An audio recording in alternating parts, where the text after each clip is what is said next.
What's up, everybody? All right, quick intro. I did an IG live, and I dug it, so I figured I'd put it on YouTube. So that is what you're about to watch. It's the pentatonic, kind of going through some phrasing.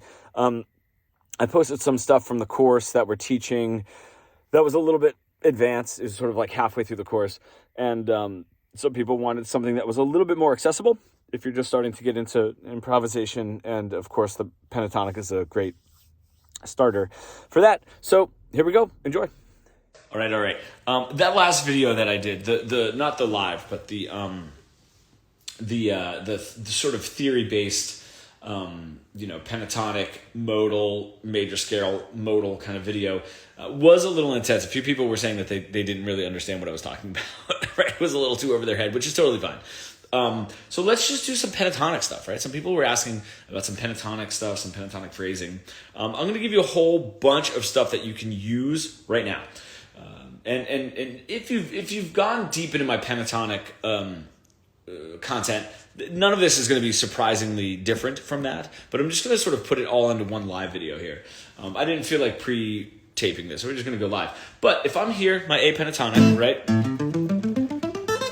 First, we need to make this musical, and the way that we're going to make this musical is by understanding the notes that we're playing. Okay, basically what we have let's start with the root notes. So I guess I'll just turn that so you can see what I'm doing.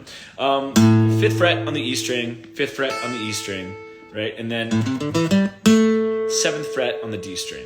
Those are my root notes. Those are my safe root notes, my home base, okay? Now, what happens is those are very, very easy for us to hear. So if I put on this blues backing track and I keep landing on that, which we usually do, right? Because we can hear how it sounds, it starts to diminish its value.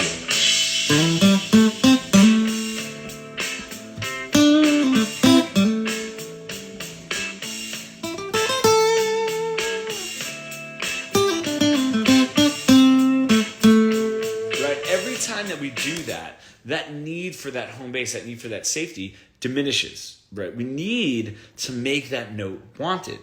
How do we do that? A little bit of call and response. Now, we should be phrasing out our solos regardless. We're playing blues, we're playing rock. We should be phrasing these out. And if we're just getting into the pentatonic, really phrasing them out so you can tell, all right, this is one phrase, boom, it ends. This is the next phrase, boom, it ends, is a fantastic way to start. So let's do this. The notes that are right next to each one of those root notes, okay? I said 5th fret in the E string, that 8 on the E string. That's the next note, right? There's a note behind the root note and ahead.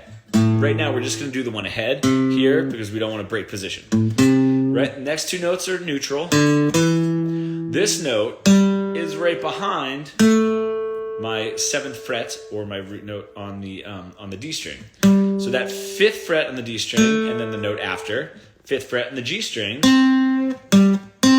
those are the two notes right next to my root note. And then right here, the next two are neutral. Then the 8th fret on the B string is before my root note, and then the 8th fret on the E is after, okay? So those notes, 8th fret in the E string, 5th fret in the D, 5th fret on the G, and then 8th fret on the B, and 8th fret on the E string, the bottom E string there. Those are my tension notes. All we're really doing is just playing close to the root note, but not hitting the root note, okay? That's why the notes that are not right next to the root note are just neutral, right? Because they're not close enough to build tension. So now, if I play a lick that ends in a tension note, it'll make that root note wanted more, right? And it won't lose its value. So if I do this,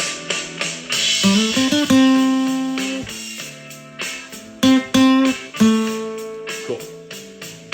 Now I'm going to come in with another tension. Got it. And then, now that root note didn't lose its value.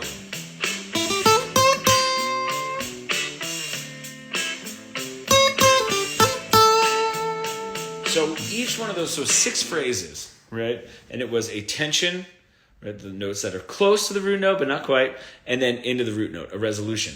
Now, that means with those 6 phrases, right? Phrase 2 Phrase 4 and phrase 6 ended on a root note, but the value of that root note did not diminish itself. And the reason is we built it up with a tension. Now, what we can do, though, is if you play a tension and then another tension, now you're raising that tension, you're raising the need for that root note, right? And then you're raising the need for that root note, right? If you do too much tension, that can be a little bit too much, and you want a little bit of release. Just like if you do too much release and everything on those root notes, it just diminishes the value of the root note. So the best way to map that out really is play a lick that ends on a tension note, and then one that ends on the root note. And that is just a simple call and response. And I love that because it's very easy to track, especially in a 12-bar blues. You have 12 bars, right? And most of the phrases will take 2 bars. So that's why we sort of end up with 6 phrases. One thing that I'm going to interject right here is learning those phrases and those like really knowing where the phrase is, where it ends, if it ends on a tension, if it resolves itself, is very, very important, because if I do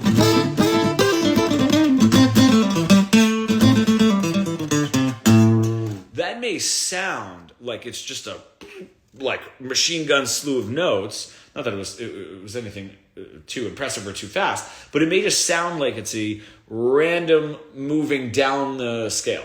But what that is are phrases that are tied together, So it's almost like language. If I'm telling a story, I'm just pausing within the story. And then resolving. But sometimes you're telling a story and those phrases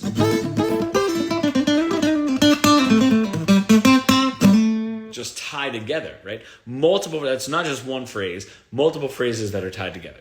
Just want to throw that out there, because the only way to get to that point and make those really fast runs makes sense when you hear Hendrix do it, when you hear Stevie Ray Vaughan do it, when you hear Jimmy Page do it, especially in this sort of bluesy rock pentatonic way of playing. They're stringing those together. It's not just one, random slew of notes. And the only way to get there is to work on your slower phrases, like we're sort of doing here. I love just a simple phrase that ends on a tension. Now, if you're having a tough time with this, right, just find those tension notes, like we said, 8th fret on the E string, 5th fret on the D and G string, 8th fret on the B and E string. Right? And then the resolution, or the root notes, 5th fret on both E strings, and then 7th fret on that D. Those are my root notes, okay? If you're having a tough time, I just tell my students, play the same thing, right? Play the same exact phrase, and don't even add the root note in. So play the same phrase, end on a tension.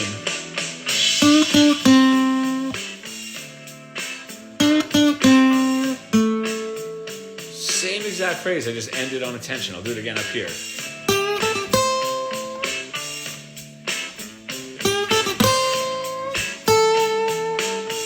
Right? It's such a great way to start. You can really hear it. And to get into the next part of what I wanted to do here. Geez, I haven't even started drinking yet, and my mind is like rambling. To get into the next part, this was a great segue, because I want to talk about direct repetition, okay? This is something that is very, very lost. I just had a client earlier today, and we were working on some pentatonic stuff, right? And what I had it was two guitar players. They were in the same band. They were in a metal cover band. Neither one knew what they were doing as far as theory is concerned, or as far as improvisation was concerned. They were they were able to shred some solos. So they knew physically they were going to be able to do what I was teaching. They just they wanted to know the concepts. Well, I just sort of, all right, guys, just go play give me something in an A pentatonic. And it was just, all right, man, I need the next position of the pentatonic. It's like, no, you don't. No, you don't. We're not utilizing the musicality of the pentatonic. Now, we were talking about call and response, or tension resolution, right? The next thing that we need to do is we need to string together phrases Is what you're playing, does it have something to do with what you just played? Does it, are you moving? It's just like that. What I just played reminds me of like a little kid tugging on your sleeve, like, we did this today. Oh, Johnny brought this in. Oh, like no phrase, no sentence has anything to do with the last one. They're not telling a story. We need to tell a story.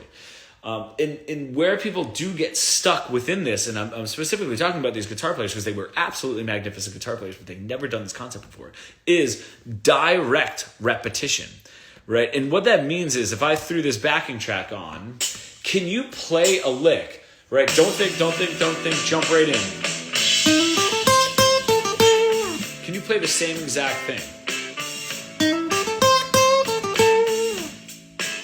Right? Are you able to repeat?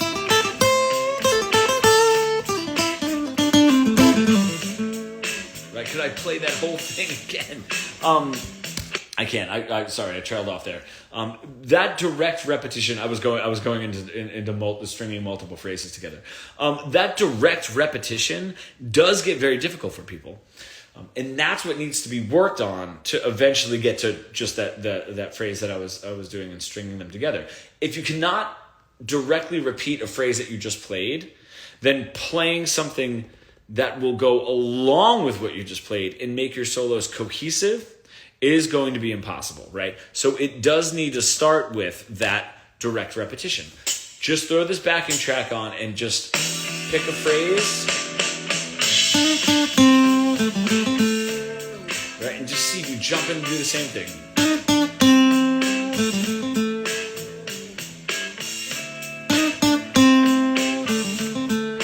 Change it up a little bit, change the rhythm up a little bit, but at least being able to do that direct repetition and move that around, continue that. Believe it or not, two phrases that are the same, two phrases that are the same, two phrases that are the same, over and over and over is going to flex and build the muscle that it takes to then, if I put this on, this is sort of where I was drifting off to last time, but if I put this on now, I'm going to change the phrases up, but they go together, okay? It's not random.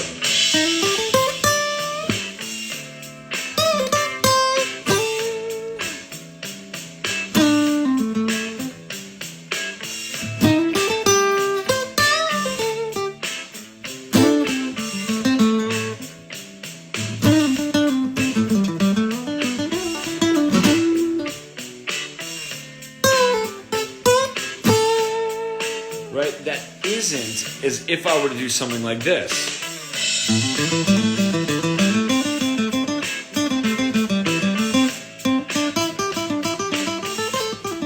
Where are we going? Well, we're not going anywhere. You know what I mean? Because I've worked on the direct repetition, I can then take that, decorate it a little bit more, and then take that, decorate that a little bit more, and then be able to completely move away from each other, but understanding the phrasing from a direct repetition point, and then moving it. A great way after the direct repetition to get into is take the same exact, maybe like the same rhythm, because that's the basis. And then if I did, right, one little added note there. Ooh, I started with the same one. Right, so sort of like that first phrase, the second phrase was different but the same rhythm. The third phrase started the same. Instead of, it was just, okay, that built a little bit of tension, and I pulled it from one of those phrases, right? I pulled it from that first phrase, didn't finish it, just played the first three notes, but it ended on that tension, and then resolved it, right? There's a lot going in, just those couple phrases, right? Just those four phrases put together. There's a lot of thought in there.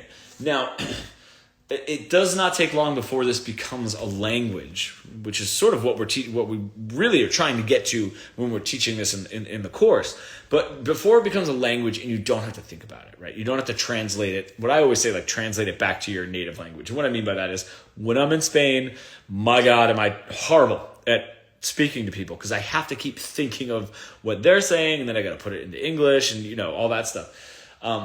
and when I'm speaking English, obviously I'm not having that issue. It does not take long. Like that idea of that first phrase, right? And then the same, right? The same rhythm, maybe one added note at the end. And then the next one, a tension phrase, but pulled directly from the first phrase and then resolved, right? That's not a thought process. I'm not, oh my God, what am I putting together? It's strictly just having a conversation with the pentatonic, but it's not going to work if we don't start with, I know where my tension notes are, I know where my resolution notes are, and I'm playing simple phrases that I can then build upon, just like learning a language. So there's a lot in there. I don't want to go too long because then people won't watch the whole thing because I can ramble. Let me know that's going to sit a little bit better than some of the other stuff that we did. Like a little bit earlier, that's going to be a little bit more pentatonic based. So awesome, guys. I appreciate you. For you guys that sat through, I appreciate you sitting through there. I really just wanted to do it because I didn't want to pre-record and upload it. I just wanted to go right to the live. So sweet. Thank you, guys.